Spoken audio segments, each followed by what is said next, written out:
Welcome back to Schooner and Hopp. We're sitting here with another beer. Today is Bishop's Best. It's from Matso's Broome Brewery. Let's see if it sweeps us away. Yeah, I'm not choosing for that. I knew that was coming. It's a dark beer. Oh man! Just so we explain that, it is. And I'll be honest, I'm not that keen on dark beers. That being said, I probably haven't tried that many. That being said, that's another thing I say a lot. That being said, this is actually delicious. So the description from Matso's is that it's a Bavarian-style dark beer, and it's kind of supposed to be a bit of like a caramel chocolate coffee flavor. And they've also thrown in this description of fruitcake flavor. Yeah. Which, like, I guess I'm actually getting that, because there's this big, like, cluster of fruity kind of flavor at the start. I find it such a weird description. And I said that to you when we got it. I was like, what is that? Never would have thought I would have found a description of a beer that says fruitcake. Yeah. Oh, in sync. Mm-hmm. Not the boy band. But that is doing wonders for me. So you get, like, initially, it is really clean getting in. Oh, hell yeah. Then you get this really bold kind of... I guess I'd describe it as this lumpy, fruity flavor. And there's kind of these subtle tones of chocolate and coffee. Well, I definitely get more of a coffee. I was just going to say, I get coffee very much at the end. Definitely finishes with that nice, like, classic dark beer maltiness. Oh, definitely. Stouts, dark beer is not really my thing. I don't mind it. When I say it's not my thing, like, I can't say that I'll go out and buy this because I just don't drink dark beers. Yeah, you're not a... So I can't really recommend it on that front.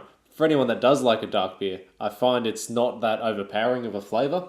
So they even said it. It's Bishop's Best achieves all these flavours without being overpowering. Yeah. And it's not really overpowering. I've definitely... No, and that's probably the issue I have with a lot of dark beers is that a lot of the time it's just such a thick flavour that it's just like, rah, and you kind of got to take it all in. Maybe I just... Yeah, so that's probably why I'm... Yeah, look at me talking like Corey in episode 3. Look at you. I haven't experienced many dark beers. I've tried a couple on tap and I couldn't even tell you which ones they were. It's been that long ago. Look, I've had the dark beer of dark beers, which is Guinness. I mean, had that on tap. I've had Guinness, but Guinness isn't complex. It's just like pretty clean. You get that like stouty finish. And that's kind of about where it is, but I've had some ones that are like, I think we got a pint of this stuff, but it just, first sip, sat in your stomach. It was just full flavour. Even in the aftertaste, you're just like, oh God. Mm-hmm. Just hits you and stays there. Yeah. I'm definitely getting a bit of like, this is staying in my stomach a bit. It's not leaving me feeling like gluggy, I guess, from it. No, I really do like it. It's 4.7%. You don't get a lot of that alcohol kind of whack, which is nice. There's a few beers out there that are just decide to up the alcohol content and think that makes it a good beer, and it's just horrible. But this isn't bitter at all. It's real subtle in the way that it's flavourful, and definitely probably now that I'm about this far, I'm getting a lot more of that kind of a Christmas fruitcakey like taste. Like I still find it's there. It's still such a weird description, but but it's there. It's actually quite accurate, which I just don't like fruitcake, which is why I thought as soon as I read that and they put that in there, I thought that's stupid. I hate fruitcake as well. Yeah, I'm also not into dark beers. I'd voted this thing off from the get go. So we'll see how you went. See what you how you change my mind. See if Bishop's did its best. Mm-hmm. That's 2 jokes. It's sometimes real hard to work with this guy. Have a look over the shoulders, guys. Yeah. I've spent this whole time talking about how I don't like dark beers, and I've put it second.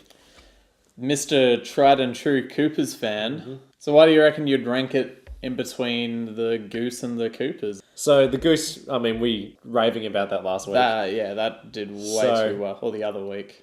I think it was last week. 2 weeks ago. We did it last week. I'm saying last week in YouTube terms. Last week in release. Yeah. I think it just surprised me that much with how nice the flavour is, how simple the flavour is, and just how easily drinkable it is. Now, normally I like a beer where I can think, oh yeah, I could have 5 or 6 of those and still be enjoying them by the end. Yeah. I don't know how I'd go with this. I think at that like level. a typical dark beer, you'd probably only want one or two. Yeah. I'm sure there's people that can session on dark beer. Session on anything. That's neither of us. I really enjoyed it too. Well, for me, obviously, that session IPA from Goose, it had that hoppy, fruity flavor, which I enjoy. Whereas this is this is like a fruity, malty flavor, I guess. It's probably the malt that I'm really enjoying because I do like a smoother tasting beer, I suppose. Normally, a dark beer will sits like here in your mouth, in your throat, and you just can't. Well, for me, I normally can't go for another one then. Whereas I can have this and I feel like I could probably have a second. Definitely have another.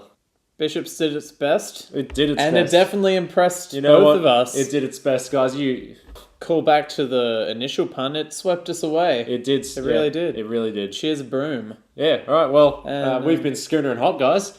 So come back next week for another beer review. Cheers, mate. Cheers.